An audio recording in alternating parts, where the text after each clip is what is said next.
The big one for me, I think, is analysis paralysis. Talked a lot today about systems and the data across like a customer life cycle. I almost think it can be blasphemy in the marketing ops world or the marketing analytics world to say, like, don't always rely on the data. I'm actually a big believer in data being used to inform decisions, but also I do strongly believe that like instinct and using instinct in judgment is a real thing and something to like really lean into. That instinct comes from real lived experiences that people have had at previous organizations, and that instinct almost comes from like subconscious. Using data is very good, using it to inform decisions, but not to the extent where it can lead to analysis paralysis. Hello and welcome back to Best Story Wins. I'm your host, Josh, and I'm here with my co-host, Ross. And today our guest is Matt Hemsley from Asana. Hey, Matt. Thanks for joining us today. Hi, Josh. Hi, Ross. Thanks for having me. Looking forward to having a conversation with you today. Yeah, absolutely. So, Matt, for folks that are not familiar with you, would you just kind of kick us off by walking us through your background and how you ended up at Asana? And then can you share a bit about what you work on and what your team owns today?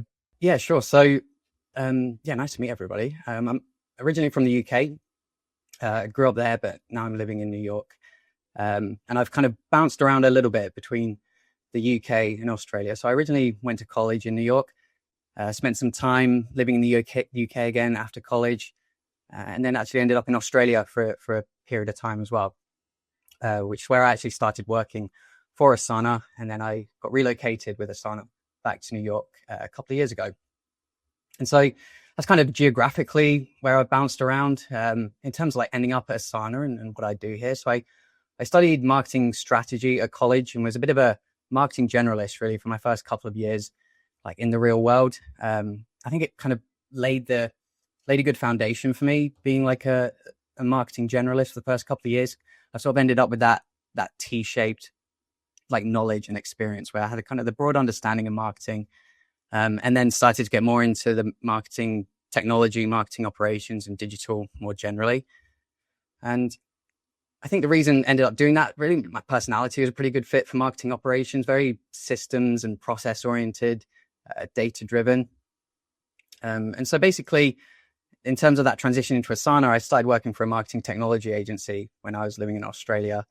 That was a really good experience as well. We were consultants for pretty large organizations throughout Asia Pacific and Japan.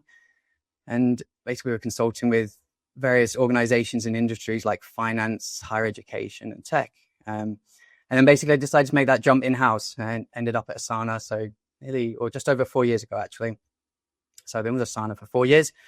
And, it's been a great experience so far. So that's kind of how I ended up at Asana. And you asked as well about what I do at Asana and what my team does here at Asana. And I probably should mention as well, just for folks who aren't aware of Asana, I haven't come across Asana before. Asana is a software company, so we're a work management platform. And basically, we help organizations track, manage their projects and their workflows in one central place, so in this work management platform. And in terms of what we do in the marketing operations team, so we've got kind of two main elements to what we support. One is the campaign execution side of things. So it's all of the processes and automation for getting campaigns to market using our marketing technology stack. Then the other side of things is managing the marketing funnel. And that's really end to end. So it's about optimizing the lead funnel all the way from traffic to the website, leads being generated, sending them to sales, converting them to opportunities and deals, and ultimately revenue. And the key metric we talk about in the software world is ARR, so annual recurring revenue. So we kind of are looking to optimize that whole journey. And the last thing I'll just say on that, and in terms of what we do, is we are like the strategic bridge between marketing, sales, and tech. So within that, we're responsible for measuring a lot of performance, forecasting, and really making like data-driven recommendations about where we can optimize the funnel, where the leaky parts of the lead funnel are, and how we can drive increased revenue. You have such an interesting purview on that from kind of the technical side.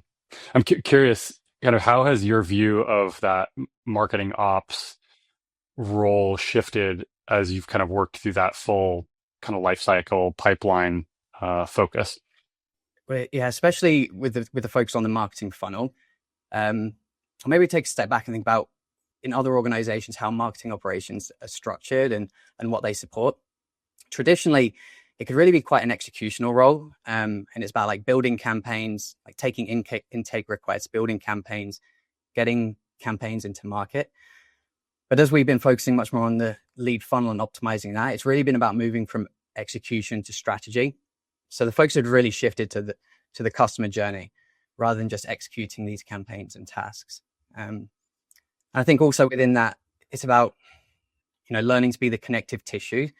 So here at Asana and at the same at other large enterprise software companies with a marketing operations function that operate in the same way we do, it's about aligning cross-functional teams on what are the levers that can really drive increased growth. And so the part of that developing a clear understanding of the why behind what we're being asked to do and aligning with marketing objectives, also business objectives as a whole. So that really leads to better recommendations for the benefit of not just the business and how we go to market, but ultimately the customer and the customer experience. At a company of Asana's scale, where does lifecycle operations have the most leverage across the buyer journey? I would say two things. The first being the global infrastructure that we set up, and we have it set up at Asana. So we built a global center of excellence for our campaign operations team. And what that does is allows marketers in different parts of the world to move fast with getting their campaigns to market without breaking things. So within that, we create consistency with how we show up in a market. So keeping consistent with brand and things like that, that's both for our prospects and our customers. And then the other thing within that is marketing operations teams, different organizations, as I say, can be set up in very different ways. But the way we've tried to do it, and with the way we are doing it, is we run a self-serve model. So with that, we set up like the guardrails, templates, the data flows between our various systems, and then enable marketers to be able to build the campaigns themselves. So what this ends up doing is it moves us away from being a bottleneck for getting campaigns to market. We have that self-serve model where marketers can then execute campaigns on their own much more efficiently. And I think that's, we made that shift around 2 or 3 years ago. And I think it was very timely. It's helped us be more strategic, move more quickly. And I think it's also positioned us pretty well now for everything that's happening with AI. I think the self-serve aspect will compound where, previously there might be technical teams or technical people that marketers would go to get things like reports and dashboards. And I think we can kind of all see where that's going, that, we're going to have like text prompting to get all that information that folks need. And so that self-serve model, I think, has served us really well. And I think it will only compound over the next couple of years. It seems like a really smart system to be able to kind of control what you can globally while also giving a lot of autonomy at the local level. I'm curious, what are the major challenges with that approach? Are there hard things to overcome in that balance? Yes, exactly as you say, it's a balance, right? So it's the balance between standardization to enable that global infrastructure and the consistency, but also the flexibility for allowing marketers in different parts of the world to be able to run and execute their campaigns with the regional nuance that they need to do it with. So I'll give you an example. We own the lead scoring model, and having one global standardized lead scoring model has some challenges, right? There's different parts of the world where you might have very different like lead volume or sales teams that can support that lead volume. And so therefore like thresholds need to be different on a lead scoring model. But at the same time, there's only kind of limited resource and capacity where you can make, either create separate lead scoring models or adjust them all the time based off the regional nuance. So kind of the first thing I'd say is to summarize that point is around the systems and processes, the standardization versus the flexibility. And then the second thing is really about like the customer experience and kind of something as simple as the localization for the content and the brand in different markets. So, we operate globally And, we have several key markets, and Japan is one of them. You can imagine very different business culture and how brands show up for the Japanese market. So it's really the localization side of things. And what's key with localization is it's not just translation. We work with contractors on translation, but what we refer to as real like localization. So it's the imagery that market wants to see, or how they like to receive imagery, and then also in the copy as well. So there's a lot that has to happen on the localization side of things, much more than just running the copy through a translation service and getting some output at the end. Yeah, I mean, you're touching on this idea of like complexity, right? Like, and especially when you think about a company like Asana, like I just think you're all a massive company. I was looking at your website earlier. I think it's 85% of Fortune 100 companies use your product, and worldwide, a lot of people use Asana. So like, I'm just curious, when people think about global marketing and global marketing ops, like what do they underestimate when it comes to that complexity at scale? And are there times where you all have kind of underestimated that work as well as people like in the work? Yes. Yeah, no, you hit the nail on the head there. There is a lot of complexity, and especially on the data side of things and the data handoffs. So at Asana, we've got both a product-led growth and sales-led growth side of things. So we, as you mentioned about the amount of customers we have in the Fortune 100, they're all very big organizations. But at the same time, we have a product-led function where we have people who are just individual users. They might be one-person companies or even 5 or 10-person companies. You can imagine the customer experience across that spectrum is varied massively. And so within that, it's the data, how it's captured, and the data handoffs. So particularly on our enterprise selling motion, there's, these can be deals for several $100,000, several $1 million. And within that, there's often buying committees. So it's not just one person swiping a credit card after doing a trial with Asana. These can be sales cycles that last several months. And with many people on the buying committee, it could be 10 or more. Think of all the different touch points that they can have even before becoming a customer. Might have people seeing out-of-home ads, someone else seeing digital ads, some people coming to the website, some not, attending events, webinars. And so all of those touch points across all these different people, just even before they can become a customer. And so that sheer volume of people, teams, and data involved really adds complexity. And like I say, that's just up to the point of becoming a customer. And then there's the things with sales being involved, and then in customer success, post-sales as well. So to summarize that, it's like the data complexity and the data handoff. So making sure that our teams internally have access to the data they need across the various different tools that we use. So it's the integrations between those different tools, and visualizing and sharing the data, only the data that they need to be effective at their job. So yeah, it's really that data complexity and the data handoff between teams and systems. As you kind of build those systems to manage that complexity, I imagine that you're trying to automate whatever you can and streamline those things, whether that's through the use of AI workflows or just any sort of automation. How do you decide kind of what necessitates automation versus maintaining a level of like human involvement? Good chance to plug Asana here, which I didn't come on to do, but sure you did. But we do all of our work within Asana, and it has a lot of automation capabilities. And so we actually, as an organization, spend a lot of time thinking about what we can automate.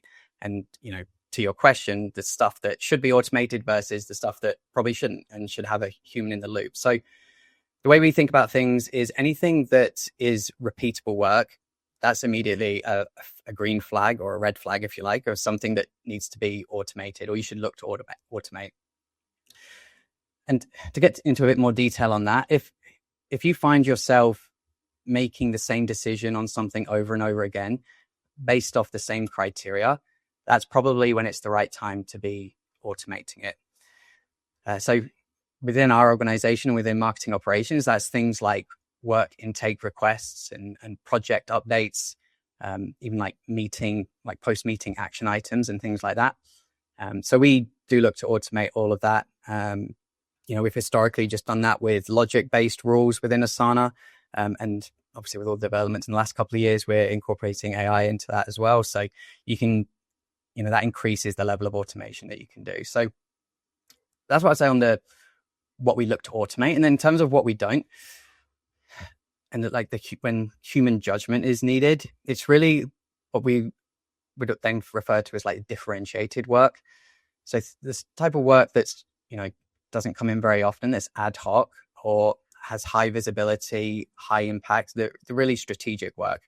So if you're looking at a particular piece of work you're doing and thinking, am I going to automate this? Does this need human judgment? And if you say to yourself, it kind of depends, because maybe the context changes every time, that's where probably it belongs to a human, or at least a human needs to be quite significantly in the loop. But then the other thing I would say with that is, even if it is involving human judgment, there's still obviously elements that AI can help with that, with AI agents or LLMs. They can support with a lot of the heavy lifting. I'm sure, you guys have experienced this, and some of the listeners have as well, where, you're interacting with some of the LLMs, whether it's Claude or ChatGPT, to help create presentations or do data analysis, especially, and that's something we do a lot within marketing operations. As I mentioned earlier, it's like reporting on performance, and we'll use LLMs to support with that data analysis. But it's not the type of thing we're going to just, dump into an LLM, get an answer, share that in a presentation, and away we go. Like that's, where the human judgment comes into the loop as well. So, we're automating more and more. But for the stuff that's pretty strategic, the stuff where we're reporting on performance, sharing insights that could lead to quite impactful decisions, definitely human judgment still involved, having a human in the loop. So when it comes to automation and running global campaigns, I'm sure a lot of work goes into the infrastructure and trying your best to ensure that nothing breaks. But what tends to break, or what have you all seen break when it comes to the big rollout of massive campaigns? Yes, especially at a high growth company, that can often involve like increased headcount. And so it's probably two or three things, especially when you're trying to move quickly with campaigns and larger campaigns. The first thing I'd say is like the roles and responsibilities as individual people and teams, like who is responsible for what. And that can become pretty blurred if you're moving quickly. So that needs to be defined well at the start of a campaign or at the start of the project. We use a RACI framework, if you're familiar with that. So, who needs to be consulted, who is ultimately accountable for making the decisions, who do you just need to inform after you've made the decision. So having clearly defined roles and responsibilities. The other part of that that can kind of end up breaking if you're not too careful is around like how quickly you can get things executed and deliver work needed that's being requested of you. So having very clearly defined SLA expectations, so that's service level agreement expectations. So we have these clearly documented, so all of our stakeholders know that when they submit a piece of work to us, whether it's small or large, if it's a big project of implementing a new tool, or it's something like supporting on the tech side of things for a large campaign, we have clearly defined SLAs. I've seen that before where, as companies are growing quickly and scaling fast, the work can really pile up. And then you kind of get into this situation of being overwhelmed and burnout within teams. So yeah, to summarize again, I'd say the roles and responsibilities, having those clearly defined, and also having your SLA expectations clearly defined as a team and across an organization as a whole.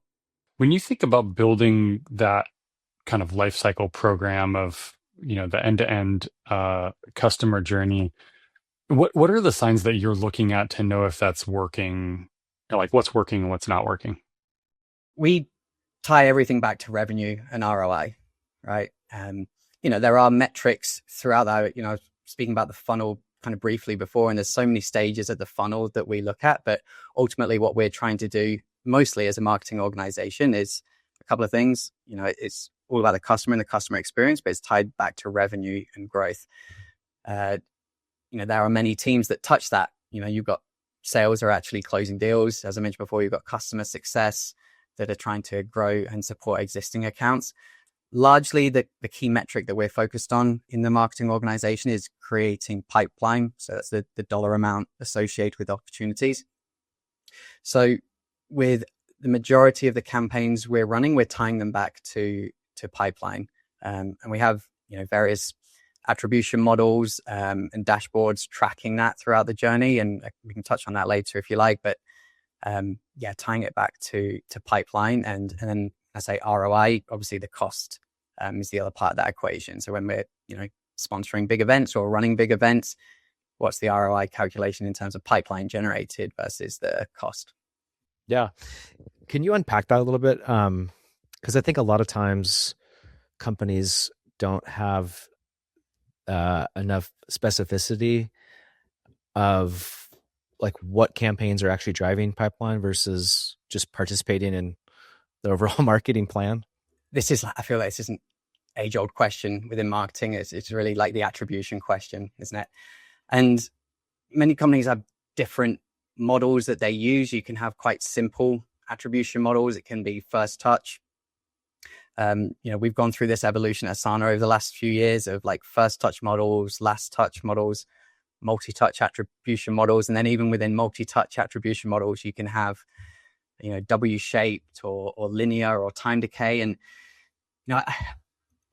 I don't think it's something that any organization would, very confidently say like they've truly solved it. I was speaking a little bit before about like the complexity of the enterprise go-to-market motion, where you have all these decision makers involved in a buying committee and all these touch points they could possibly have. So there is an element of trying to simplify it a bit. But, basically wherever possible, trying to capture those touch points, associating those with people and leads within your data systems, and then having those people within those accounts associated with opportunities. So, having, I think, a multi-touch attribution model is I think you're well positioned on like the maturity curve if you've got a multi-touch attribution model, and then tying campaign touch points to the opportunities and pipeline that's been created with that multi-touch attribution model. I mean, it seems like that the conversation around that stuff has shifted a lot in recent years, where now we're talking about zero click, or we're talking about really non-linear funnel sequences, or the entire funnel collapsing kind of into the AI layer as well. I'm curious, are there metrics that you feel like people are still looking at that are not particularly impactful? Like you think that either that have shifted in the last few years or that have always kind of been vanity metrics that don't actually correlate with real business results? Yes, I think it's funny. I almost feel like that term vanity metrics, it almost sounds a bit like derogatory in a way. It's like, oh, these metrics are not useful. We shouldn't even be looking at them. I think sometimes like those metrics that people refer to, I feel like the classic case, people talk about is like our email open rates, people reporting on what their email open rates and click-through rates are and saying they've run a good campaign. They can have value, right? If you are an email campaign manager and you're looking at your email open rates or your open rates are declining, that's obviously like an early signal of something you should look into. But I get the question and where you're coming from.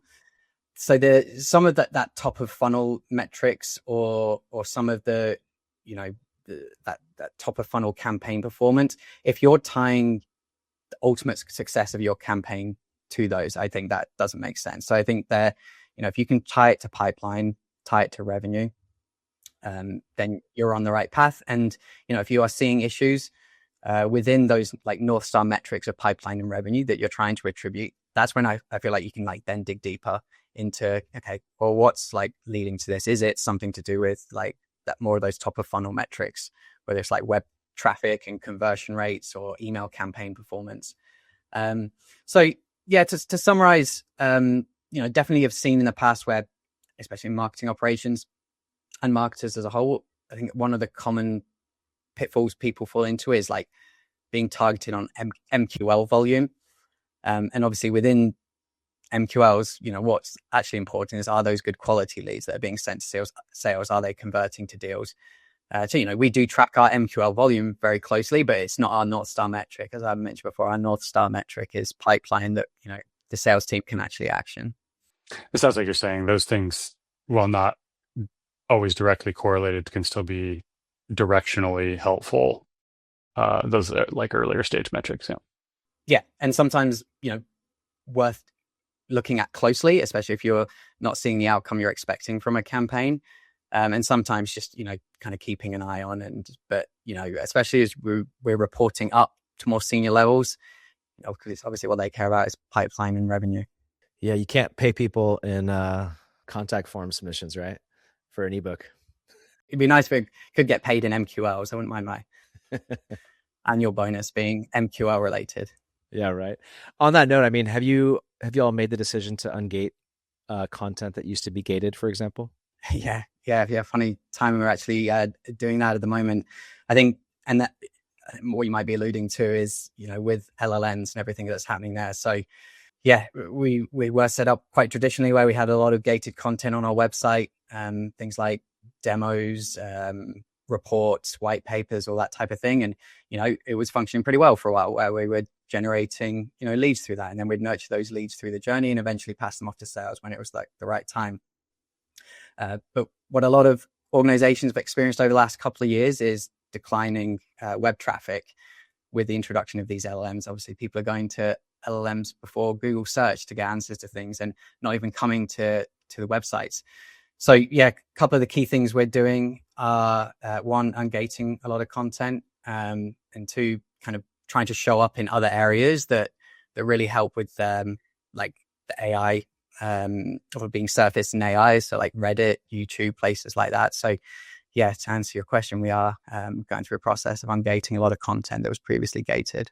Yeah, it's interesting. I wasn't thinking about it from the perspective of AI search. I'm glad you went there with it. I was thinking about it more from the perspective of just kind of being honest with oneself and with one's team about what the pipeline or what metrics really matter. Because I think for the longest time, marketers hung their hats on MQLs as a really important metric. And I think we're all realizing right now that, and it's not for the first time, we're realizing again that the funnel is not linear. So it's cool to hear how you guys are thinking about it. I think there's a lot of wisdom in that. And I'm curious on that note and kind of given what your team works on and the insights that you're deriving from the data and the things you're doing on a regular basis, was that recommendation to ungate something that came from marketing ops, or like, how did you all play a role in that decision?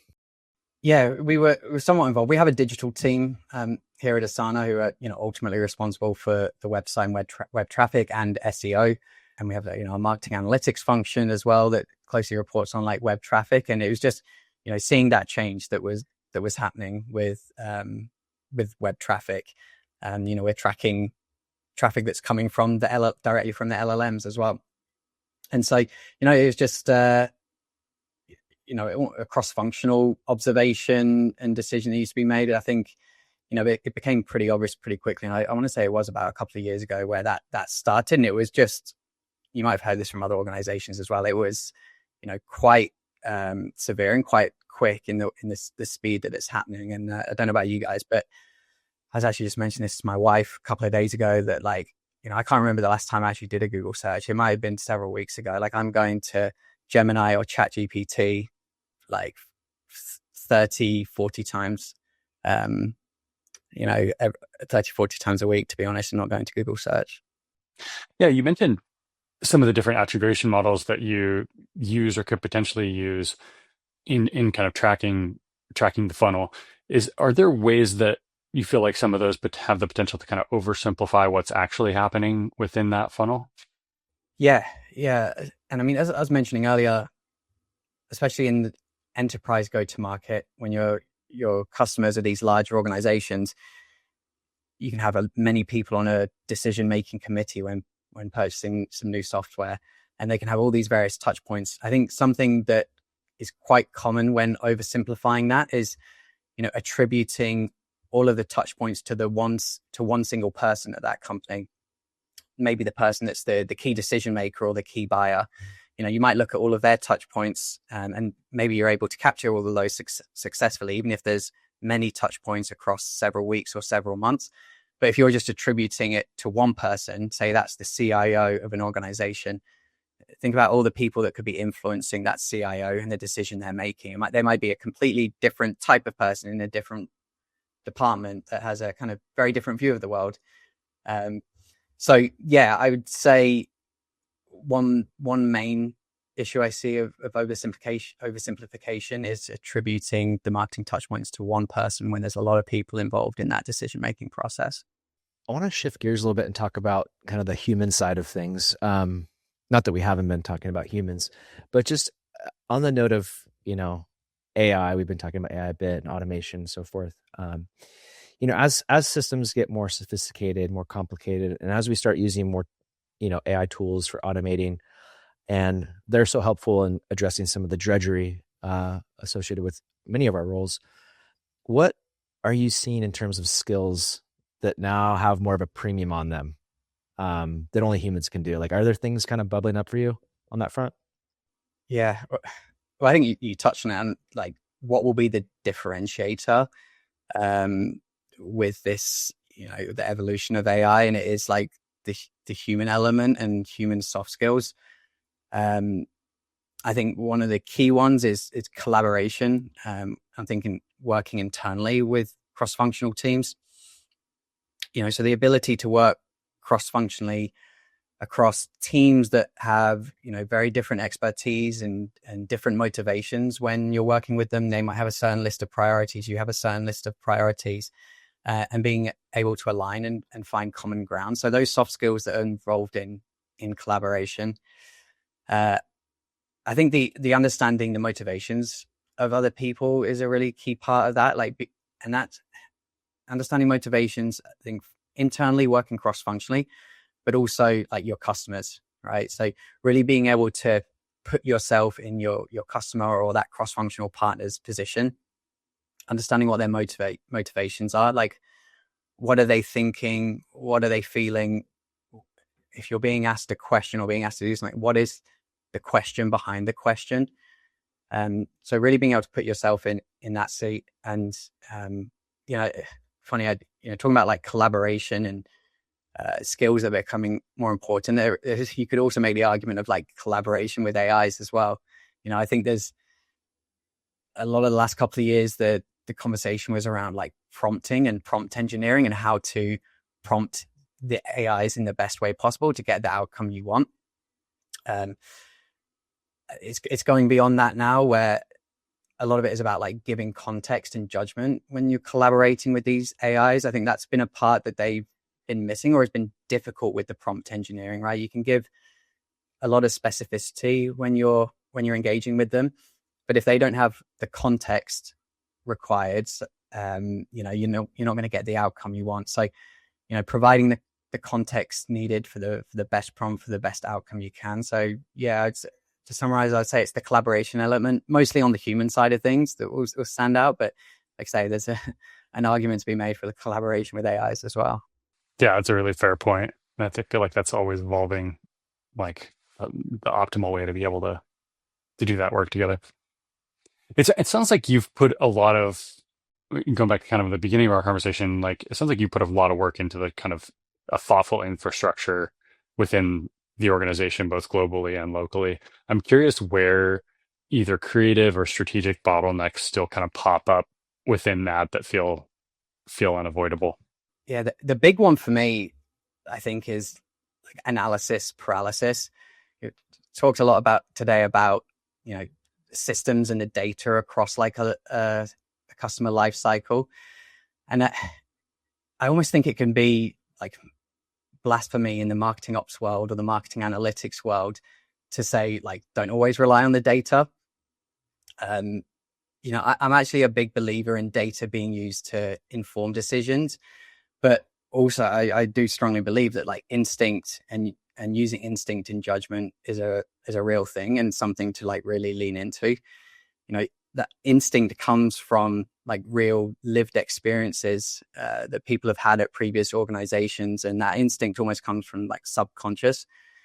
So I think using data is very good, using it to inform decisions, but not to the extent where it can lead to analysis paralysis. And I'll give you an example of like how we operate at Asana. As you can imagine, we have a very like experimental mindset about how we do things, whether it's changing them in product or within marketing campaigns.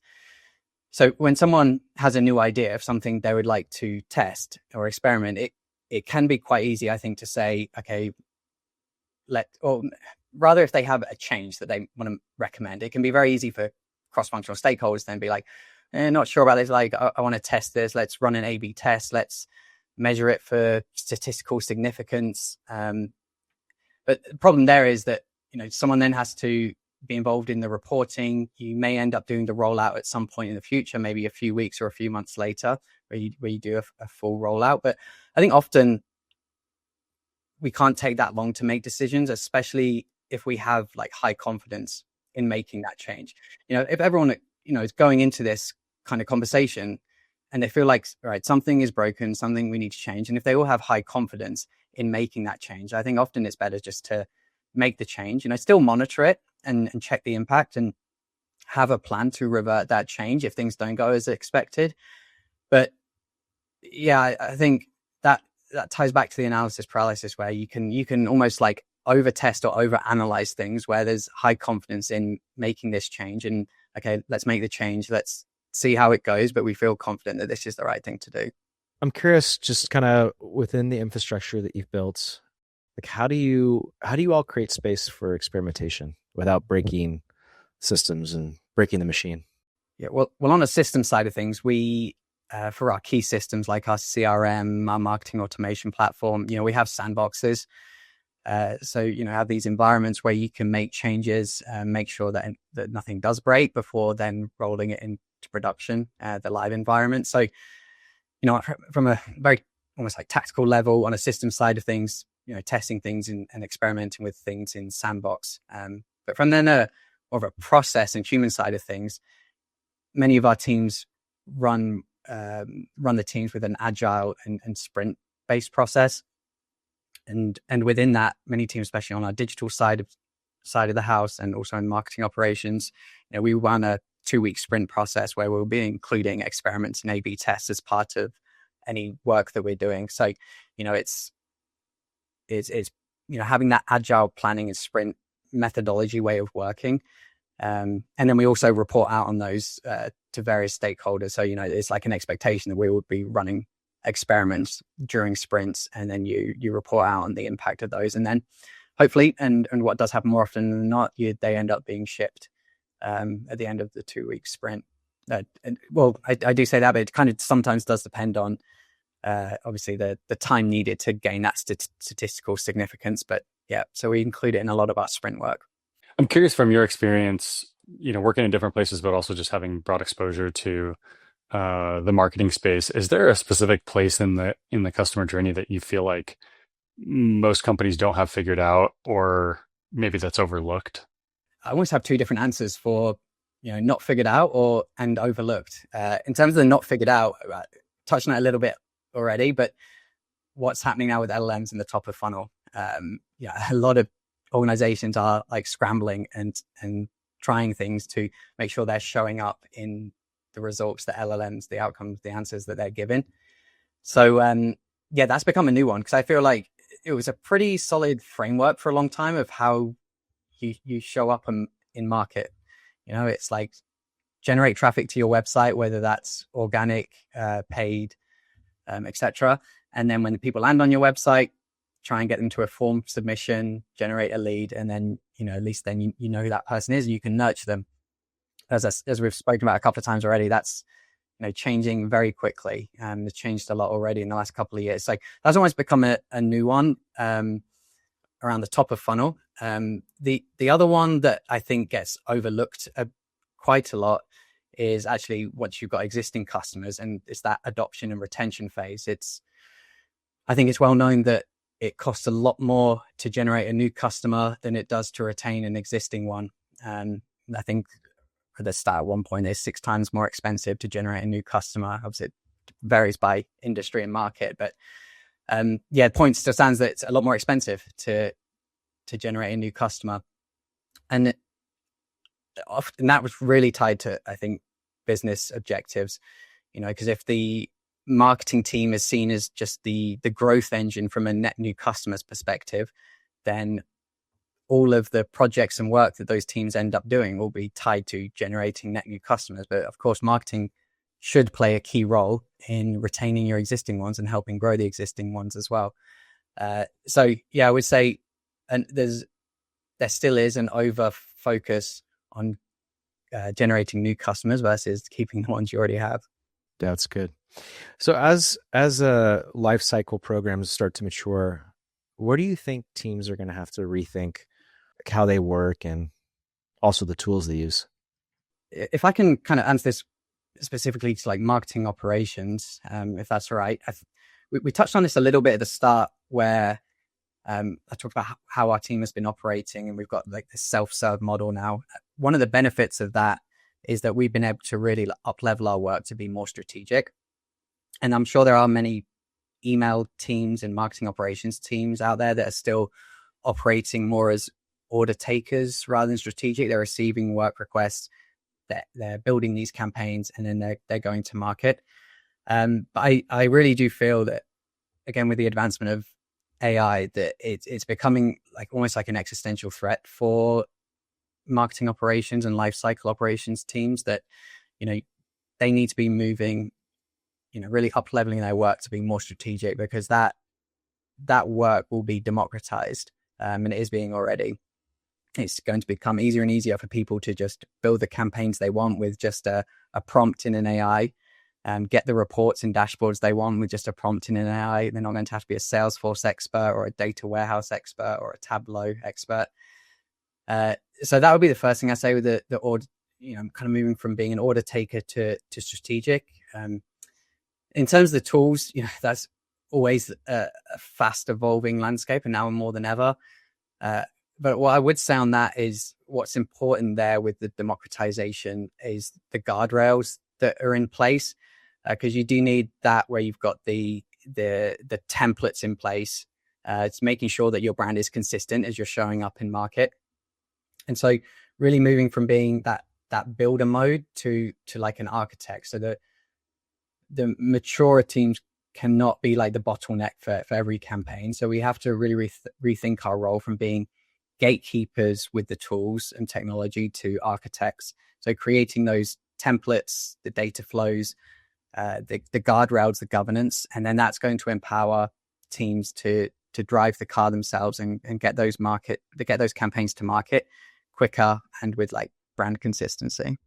Matt, I know we're almost at time here. Last question for you though, like what are you excited about? I know we're recording in late January, early in the year. This episode will probably go live sometime in the midpoint of February. Like, what's something you're really excited about for this year? It might sound like a very boring answer to a lot of people. I'm really excited about how we're going to be able to connect our different systems and be able to automate them more with agents. You know, there is so much that I'm sure all of us are doing that feels like work about work still.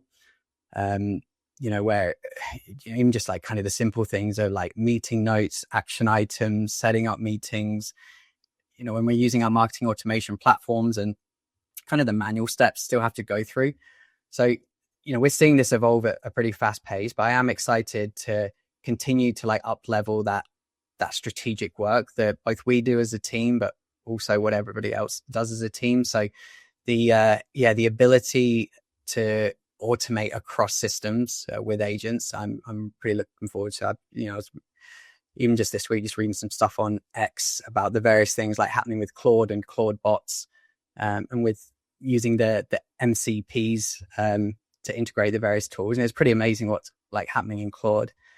You know, just being able to like prompt for Claude to go and create something, one of your other tools that previously might have taken you 20 minutes or half an hour to go through and do, you know, kind of step by step directly in that tool. So yeah, just, you know, like I said, we have that mindset of liking processes and automation. Kind of a weird thing to be passionate about, but you know, I'm looking forward to seeing that, like the increased speed of that and being able to do more strategic work. Awesome. Hey, Matt, it was great having you on. For people that want to find you online and learn more about you and maybe reach out to you, where's the best place for them to do so? LinkedIn. Yeah, LinkedIn's my primary go-to. I don't post a lot on X. I'm more just browsing and following other things that people are doing there. So yeah, LinkedIn's the best place to connect with me. Yeah, awesome. Thanks, Matt. All right. Thanks a lot. Thanks so much for having me. Yeah, thank you.